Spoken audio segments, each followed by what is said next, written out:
পাচ্ছে না, একদম রাইট, শিল্পীরা পাচ্ছে না, কিন্তু বাইরে থেকে ওরা রিটেল মাল কিনে নিয়ে এসে এখানে বিক্রি করছে, সেটার জন্য তো এই হাটটা ছিল না।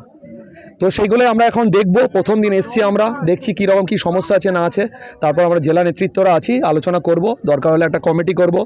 আর একটা ব্যাপার আছে, আপনারা জানেন শিবতলার ওখানে একটা বিশ্ব ক্ষুদ্র হাট আছে, ওনাদের ওখানেও আমরা গেছিলাম, ওনারাও চাইছেন যে ওই হাটটাকে একটু জমজমাট করার জন্য, ওখানে লোকের লোক যাতায়াত কম হচ্ছে, তো এখান থেকে যদি একটা এই হাটটাকে দুদিনের জন্য এখানে আমরা শিফট করতে পারি, গ্যাদারিংটা হবে, প্লাস ওনাদেরও ব্যবসাটা চলবে, এটার জন্যই জাস্ট আসা, আর কিছু না।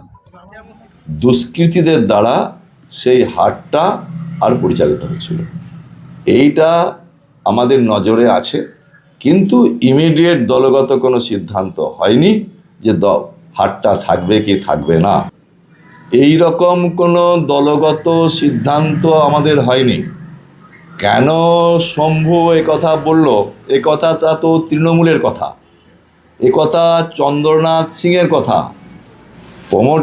প্রমোটারি ব্যবসায় পরিণত হয়েছে যেখানে শিল্পের নামে, সেখানে কিছু ক্ষুদ্র কুটির শিল্পের নামে, বাজারের ক্ষুদ্র বাজার নামে, আর সেখানে কিছু লোককে টাকা নিয়ে আর লিজ ডিড করে নিয়ে, যেখানে কোনো বেচাকেনা হয় না, কিছু হয় না, শুধু যাদের টাকা আছে তারা কিনে ওটাকে নিয়ে বসে আছে, অথচ সেই জায়গাটাকে ব্যবহার করে মানুষের কর্মসংস্থানের ব্যবস্থা করা যেত।